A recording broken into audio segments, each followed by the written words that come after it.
The book is Losing Isn't Everything. The author, Curt Menefee, also the host, NFL Sunday on Fox.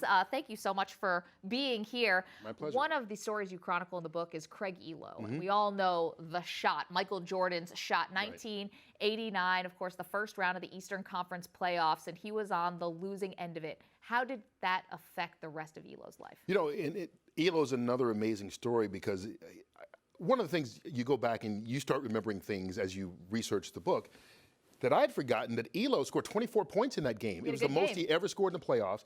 He hit what would have been the winning bucket with 3 seconds left to put Cleveland up 100-99. Now you got to remember in 1989, not only had the Browns not won like they haven't this year, but Cleveland hadn't won a championship. The Indians still haven't won since 1948. I mean, this was a city that was dying for somebody to win, and this looked like the team that was going to do it. So they had the lead over Michael Jordan, the Bull, 3 seconds left. They go back on the defensive end. As everybody knows, Jordan hits the shot over Ehlo. Ehlo's on the floor. Jordan's in the Gatorade commercials, posters, everything else. Well, that's another one that Ehlo didn't. He played for another 8 years in the NBA, but that became what he was known for. And so that affected him when he retired from the NBA.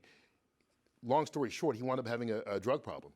Got hooked on hydrocodone and had an episode where his family tried to take the drugs away from him because they knew that he was hooked and wanted him to go to rehab. Well, he decided he was going to set the house on fire because his whole thing was, you know, you ask him why, I don't know, I was a drug addict, you know, but he thinks that he probably was just trying to send a message. If you're going to take my drugs away, then I'm going to show you I'm not going to do what you want to do. Well, it wound up being, in some ways, the best thing that ever happened to him because that episode became public in Washington State where he lived, and it forced him to go to rehab. In rehab, he said, ironically, the first person there started talking to him about the Jordan shot. And he's like, look, dude, I don't need to hear this right now. But it forced him to deal with some issues that he had not dealt with before, and in a strange way saved his marriage. And unbelievably goes to rehab, and all anyone wants to talk to him is about that shot, which just, it seems so unfair to him. Now that the Cavs have won a title, does he feel any sense of relief that maybe he's not carrying such a burden on his shoulders? You know, I think he's rooted for them. You know, and one of the interesting things with Craig also was that he and Steve Kerr were teammates when they were younger. Before that, Kerr went on to win 3 championships with the Bulls and then won a championship over Cleveland with Golden State. And again, he was 100% honest in this. He said there was a part of him that felt jealousy because Steve Kerr was who he should have been.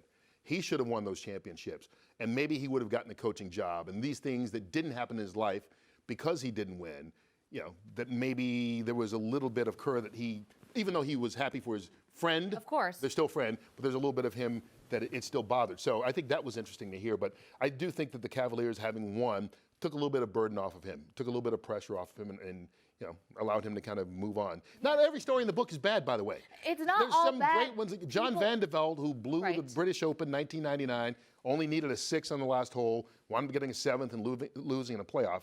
You know, he goes, look, hey, I'm French. I went out and drank wine. I realized I led for 71 to 72 holes. It's not the worst thing in the world. It's just sports. There are worse things that happen. So there are some people that are positive. From that, yeah, as you said, the sun comes up day after day. And, you know, the reason why I wonder if Craig was feeling any kind of relief after the Cavs won is because you write about Rodney Harrison. And he says after, you know, he couldn't rip the ball away from David Tyree, Super Bowl 42, he said when he was watching the Patriots driving, or when he's basically seeing the Seahawks make an unbelievable play before Malcolm Butler steps in and makes the interception, he felt sick because it brought back all of these memories. It's almost like you can never let it go.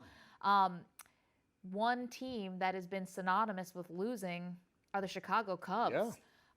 As you've now kind of psychologically profiled all of these famous failures, what do you think the narrative will be if the Cubs lose to the Indians? Well, now, we say the Cubs, but remember the Indians haven't won since 1948 either.